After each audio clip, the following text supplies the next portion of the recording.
نحمده ونصلي على رسوله الكريم أما بعد فأعوذ بالله من الشيطان الرجيم بسم الله الرحمن الرحيم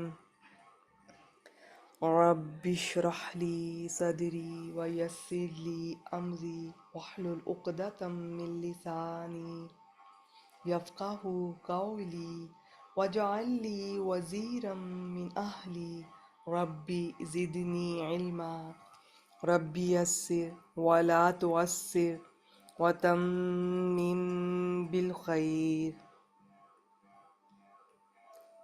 آمین. آج انشاءاللہ تعالی باذن اللہ ہم قرآن ڈیلی کے سلسلے میں سورۃ النساء کی اگلی آیت کریمہ آیت نمبر 121 کا آسان ترجمہ اور تفسیر دیکھیں گے. بسم اللہ الرحمن الرحیم. اولئک مأواہم جہنم ولا یجدون عنہا محیصا. اولئک اشارہ ہے دور کا، جمع کا.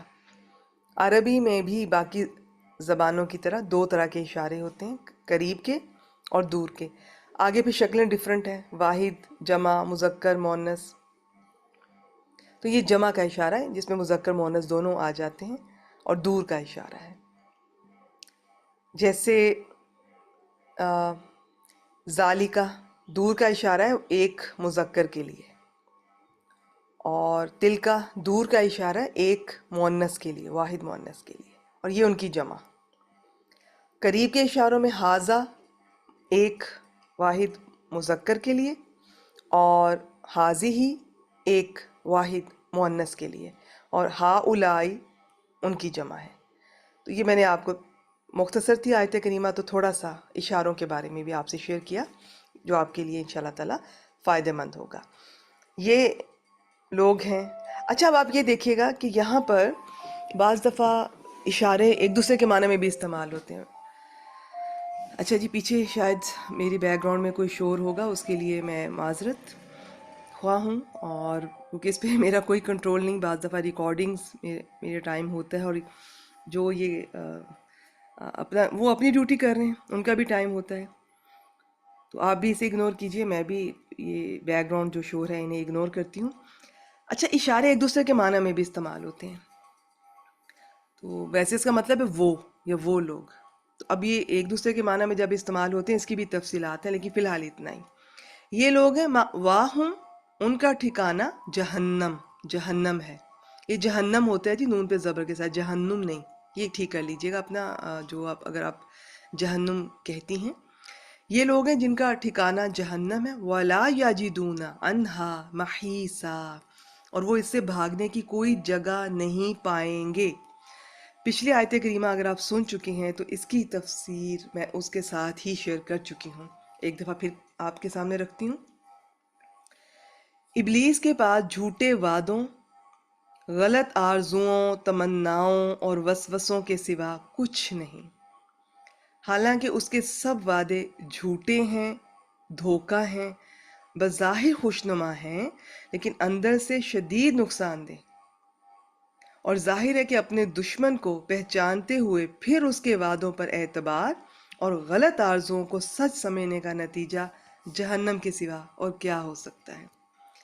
آپ یہ دیکھیے کہ اللہ تعالیٰ نے قرآن مجید فرقان حمید میں متعدد مقامات پر شیطان کے بارے میں ہمیں کلیئر اتنی انفارمیشن دی ہے کہ وہ ایک ذرا سی بھی عقل رکھنے والے شخص کے لیے کافی ہے. اسے کھلا دشمن کہا گیا، واضح دشمن، مبینہ کا لفظ اس کے ساتھ استعمال ہوا. یعنی ہمیں بتا دیا گیا کہ یہ ہمارا دشمن ہے. ہمیں کئی طریقے، کس طریقے سے وہ ہمیں گمراہ کرتا ہے، ورگلاتا ہے، بہکاتا ہے، وسوسے ڈالتا ہے. یہ اتنا ذکر ضرور ملتا ہے قرآن مجید میں کہ ذرا سی بھی کوئی اگر عقل رکھتا ہے، شعور رکھتا ہے، احساس رکھتا ہے، تو وہ ان چیزوں کے بارے میں کانشیس ہوگا. تو اب شیطان کو سمجھنا یہ ضروری ہے، اپنے دشمن کے بارے میں اتنا جاننا تو ضروری ہے نا. دنیا میں اگر کوئی ہمیں پسند نہیں ہوتا یا ہمارا کوئی دشمن ہوتا ہے تو ہم کتنی احتیاط کرتے ہیں. اب اس کا یہ کہ صرف ہمیں نظر نہیں آتا، لیکن ضرور آپ کو اگر شیطان کی تفصیلات اگر آپ اس میں جائیں گے تو اس کے تو بہت سے جیسے فالوورز ہیں، وہ جنوں میں سے بھی ہو سکتے ہیں، انسانوں میں سے بھی، انہیں بھی شیطان کہا گیا ہے۔ قرآن مجید میں شیطان کا لفظ کئی معنی میں آتا ہے، بعض دفعہ یہ ابلیس کو کہا جا رہا ہوتا ہے، بعض دفعہ یہ شیطان اس کے فالوورز کو کہا جا رہا ہوتا ہے۔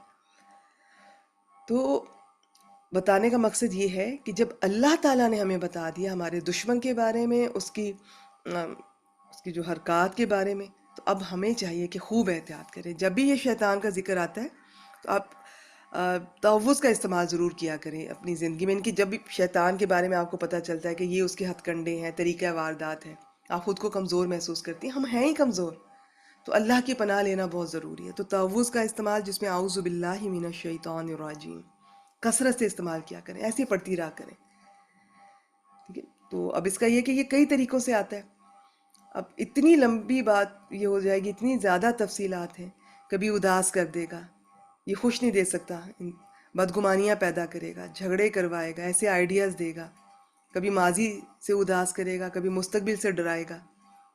اب قرآن مجید سے اگر جڑنے لگیں گے تو وسوسے ڈالے گا کہ کیسے کرو گی قرآن مجید کے، کس طرح پڑھو گی، تمہاری فیملی نگلیکٹ ہوگی، اس ٹائم پہ تو تم نے یہ کرنا ہوتا ہے، تم نے وہ کرنا ہوتا ہے، تم تو نہیں کر سکو گی، اور پتہ نہیں کیا ہوگا، میرے گھر والے نہ ناراض ہو جائے، مجھے وہ نہ چھوڑ دے، میرا یہ نقصان نہ ہو جائے۔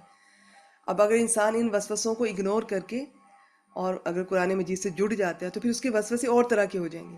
یہ تو مجھے مشکل لگ رہا ہے، یہ تو مجھے ٹیچر ٹھیک نہیں لگ رہی، یہ تو مجھے ان کا عقیدہ ٹھیک نہیں لگ رہا، مجھے تو یہ چیز ٹھیک نہیں لگ رہی۔ اور اگر یہ سب کچھ انسان ان سے بھی بچ جاتا ہے تو بعض دفعہ خود پسندی، ایک تکبر آنے لگتا ہے کہ جی اب تو میں بہت نیک ہو گئی ہوں اور بہت علم آ گیا ہے میرے پاس۔ تو یہ اس کے ہتھ کنڈے ہیں۔ میں نے آپ کو ایک مثال سے سمجھایا، قدم قدم پر ایسا دشمن ہے کہ وہ پلٹ پلٹ کر واپس آتا ہے۔ ایک بار آئیڈیا دیا، آپ نے کہا نو، پھر چلا گیا، پھر آئے گا، پھر آئے گا، وہ نہیں تھکتا۔ یہ چیز میں اکثر کہتی ہوتی ہوں کہ شیطان جو انتھک محنت کرتا ہے، اگر ہم دین کے راستے میں اس طرح محنت کریں تو کیا ہی بات ہے۔ وآخر دعوانا ان الحمد للہ رب العالمین۔